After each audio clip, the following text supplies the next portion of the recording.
Cowabunga, dude!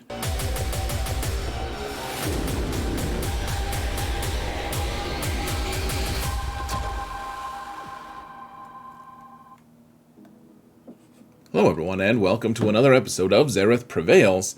We're going to talk about whether Starkiller is a better farm than Supreme Leader Kylo for early game accounts, mid game accounts, end game accounts, etc. I want to give you guys the tools to at least think about it critically about what you guys want, what's the best strategy to employ so that you can have a more efficient roster. I've recently had to make this decision myself on my my Professor X account. Prevail Man is now defunct, I'm sorry to say, but it's something I've already decided, so that's not going to necessarily be binding for me, this discussion, but I'm going to walk you guys through it, and we're trying to, just before I even ask you guys for your subs, before I beg you to hit that like button, do want to also point out I recently got Photoshop, and so I've got an infographic and I've got new thumbnails. Would love to have feedback on all of this stuff from you guys.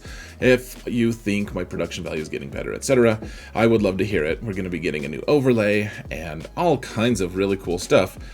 That being said, I'm also going to try to be making shorter videos, which isn't going to help if I keep talking about extraneous Photoshop experiences. So let's actually, what do we want to do first, guys? Let's look at let's look at the gear requirements for each of these, because the squad requirements are fairly easy, to understand at least, but how much can we understand of what gear they require if they add them all together? So if you go to the website swgoh.gg, you can find your account. You gotta type in your ally code and all of that stuff, but once you get to your account, you can click on Galactic Legends Gear Needed, and they'll look at your account and tally up how much progress you've made on these. So we're using Prevail Man because he made almost no progress on either of these accounts, so we're going to be able to see the full gear count for these characters. So Supreme Leader Kylo, if you ever want to make yourself sad, guys, look at all of the requirements here. I mean, signal data, you can look at the relic requirements, and then 2700 Carbanti, and that is actually I definitely did apply a couple things to that account. So I mean, 1950 cuffs, all these stun guns, then the Kyrotech, it's a lot. I mean, it's a Galactic Legend. He requires how many characters? Like 12, something like that, characters to be able to unlock. It's a lot, as opposed to Starkiller, which he is listed here on GG as a Galactic Legend. You can see he needs way fewer relic materials, and this is all characters added together, folks, just to be real clear. So you can see 800 Carbanti, and then for Kyrotech, it is actually, and I'll show you guys on the graphic, it's actually more Kyrotech to gear up a Starkiller team than it is to gear up a Kylo team. Now, that being said, I mean, it's significantly lighter on all the other gear. So just gear itself is, Starkiller definitely wins, because he only requires 4 characters, and then even with Starkiller gearing him and other extra characters, you still get less, but there are other factors to consider than just gear, like effectiveness, for instance. Effectiveness is maybe one of the most important ones. I mean, it is the most important. You're not going to just gear up a random crap character if it's not going to actually do anything, even if it does require fewer materials. However, I actually think the Starkiller is very similar to Supreme Leader Kylo in terms of effectiveness in their specific game modes that they care about, or that I care about more, like in GAC, in Territory Wars, etc. They're much more effective. Starkiller, well, they're both much more effective than each other. That doesn't make sense. But Supreme Leader Kylo and Starkiller do similar amounts there. I mean, they both kill Galactic Legends at a pretty high rate, and actually Starkiller gets the edge in terms of efficiency on that. So there is that. I actually see them as pretty close to equal in those two game modes. Now, we'll talk about that more for other game modes in just a little bit. Let's actually go into the infographic right now, guys. I want to show you guys this. Look at this. Okay, I know it's not too fancy, but Here, you can look at all these bulleted items, though. The compare and contrast. I mean, so if you include Visas Mar, which you need for that Starkiller team and Starkiller, then you need more you need more Kyrotech than the Supreme Leader Kylo team, because Kylo came out and he required all these characters that had been out for a long time, and you didn't need Kyro for all those characters. Even to get them to Gear 13, it only cost 100 for those characters total, which is the minimum for any character to get to Gear 13. However, Starkiller requires less gear, and Supreme Leader Kylo requires more. Starkiller boosts 4 squads. In a way, he makes the 4th squad, and we'll go over that in just a minute, but he does boost 4 squads, and Supreme Leader Kylo, it just from scratch, if you look at all of his requirements, and this is what we're talking about, his requirements, that's why Starkiller boosts 4 squads. Supreme Leader Kylo makes 2 to 3 squads, and if it's 3, then one of those squads is pretty garbage, and 1 really, really important fleet. And we'll talk about that more, of course, as well. Effective in GAC and Territory Wars for both of them, guys. They're both really good in those game modes. And as far as Omicron requirements, Starkiller really only needs 1 Omicron for himself, and he doesn't need any on any of the characters that are on his squad. Though, in Territory Wars, he needs 2. At Supreme Leader Kylo, his requirements, so the First Order TIE Pilot in GAC needs a Omicron. And so it's not even a Supreme Leader Kylo squad. I mean, it's a squad that's generated because of Supreme Leader Kylo's existence, kind of. And then Territory Wars, the Phasma squad actually kills Galactic Legends, so it's pretty good. And so Omicron requirements pretty close to it. And then, of course, Supreme Leader Kylo is a Galactic Legend. Starkiller is not. Supreme Leader Kylo is just more effective and versatile in other game modes. He just is, guys.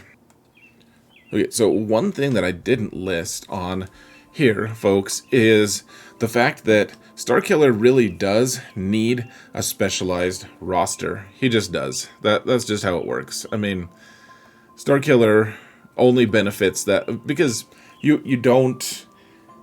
The characters that you add are going to just be additions to squads that you already have. So we'll take a look at that on my roster in just a minute here. And Supreme Leader Kylo gives you teams from start to finish. I mean, you give really good First Order synergy together, whereas Starkiller, it's like, well, I mean, they don't make a squad. You don't take the 4 characters that unlock him and make a squad out of them. Like, that doesn't work. It's not plausible.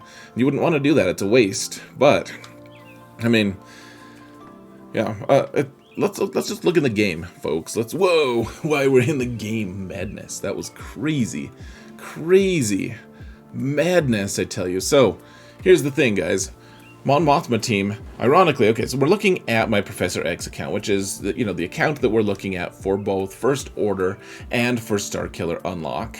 The Supreme Leader Kylo versus First Order, and I mean, I really want both, because the fleet that you get for First Order is it's the way you kill it's the one off meta for Executor that's out there that's actually that consistent and effective. So you can see here orbiting the forest moon of Endor.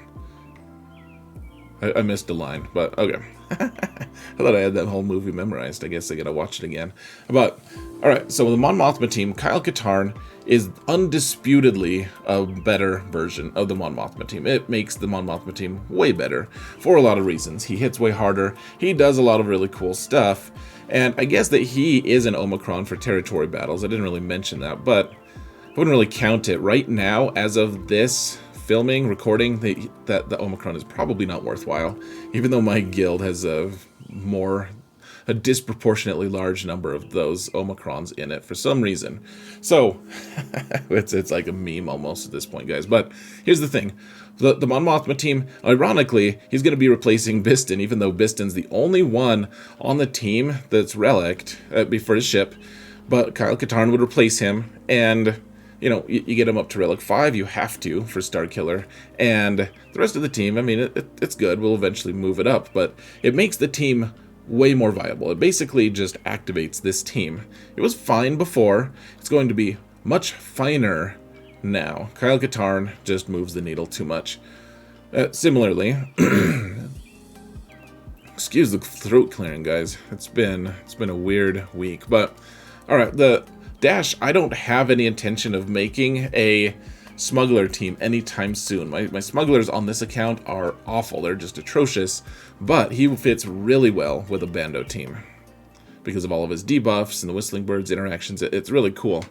Now, my Darth Revan team, my Darth Revan is actually very, very fast for 7 million GP. Having him at 355 speed is crazy, and if you put Darth Talon in with him, then he's going to end up, she gives him plus 20 speed, it ends up making him 375 speed, which most people aren't going to be able to outspeed. Even with really fast, like, troopers and stuff, most people aren't going to be able to do it, especially at my GP level and in Kyber 2. So, I mean, pretty good for that squad.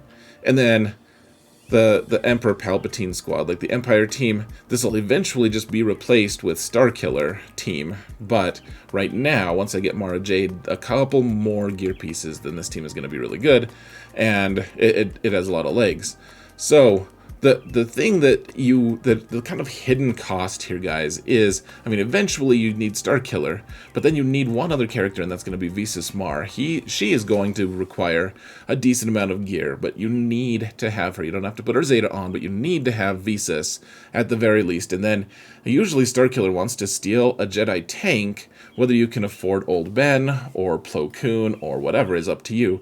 I love to put General Kenobi with him, but that also means that my Jedi Master Kenobi is without another tank, so that's another hidden cost. And then another thing to point out is I've had a Gear 12 Emperor Palpatine for a really long time on this account.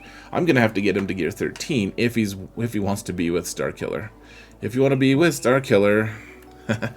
All right. And then here's the teams that you can kind of make with Kylo. This is the team that you use to kill other Galactic Legends. For the most part, I mean, it's okay. It steals from your Night Sister squad, but it's very effective. Kills Lord Vader, etc. You have, of course, in Territory Wars, the other hidden cost. I don't know why Kylo was up here, and then we go back to Starkiller. But okay, so you also need Juhani, potentially, and you need her Omicron if you want to be really effective in Territory Wars. That's why you need 2 Omicrons for the Starkiller team in Territory Wars. And so, I mean, it seems super far away. I mean, Juhani, plus you need to put a Zeta on in order to even apply her Omicron, is very expensive, and this account is not prepared for Juhani at all. As opposed to, okay, so pretend like the Supreme Leader Kylo was down here. Okay, so we talked about the Galactic Legend Killer. That would actually, in fact, open the doorway for you to put the Omicron on First Order TIE Pilot. You want General Hux there so everyone starts with advantage so that you get all these cool boosts. Kylo Ren Unmasked gives everyone speed, so you can actually outspeed teams like Starkiller. Actually, it's a Starkiller counter team, and this team is going to be very, very good. I don't know if this is the final composition, but one way or another, I mean, you probably want Crew, Hux, and First Order TIE Pilot, and actually probably want to switch Red and First Order Executioner, but the other team is going to be led by Phasma, and it's not going to amount to much. It's just going to sit there, essentially. So, I mean, you get 3 teams with Supreme Leader Kylo, as opposed to boosting 4 teams, or eventually like fabricating 1 team and then boosting the other 3. So, I mean, it's a mix and match. And the thought is, guys, if you already have these squads available, if you have them on Mothma's team that you've been working on, then Kylo is going to be great for it. If you already have a Bando team, you probably want Dash Render on it. If you already have Darth Revan, you probably want Darth Talon on it. Now, you don't need to put Darth Talon with them. You could put them with Talon, with Traya, etc. But Starkiller is for a more advanced or more robust roster. If you're starting from scratch, you're not going to have Darth Revan or Bando or Mon Mothma, and these characters are going to cost a lot of gear, and then they're going to just sit on the bench because Kyle Katarn is not a good Jedi, really. He's okay. Like, if you want to fit him in with your Jedi Knight Revan, I'm sure it kind of works, but there are better choices. There are better options. And so Kyle Katarn, I mean... the dash, he doesn't have his own team early game. I mean, I'm at 7 million and I barely have any smugglers geared at all on this account because it's a luxury good. It just is.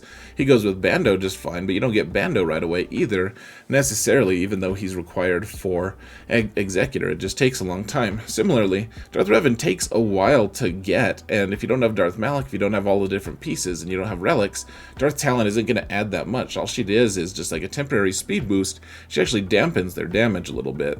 And then finally, I mean, you have to farm Visas Mar and potentially Juhani. It's a pretty ruinous squad. So I would say if you have all these squads available, then maybe Starkiller is the best option for you. If not, I would go for probably a Supreme Leader Kylo team, just because from start to finish you get a really important fleet.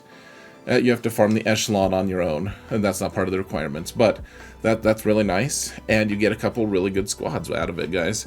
Supreme Leader Kylo is just very, very good, at least in terms of his requirements, and, you know, his ability to take out most GLs, even if he's not an efficient lad.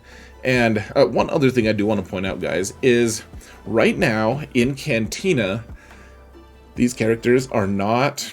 what's it called? Enhanced, something like that. That you don't.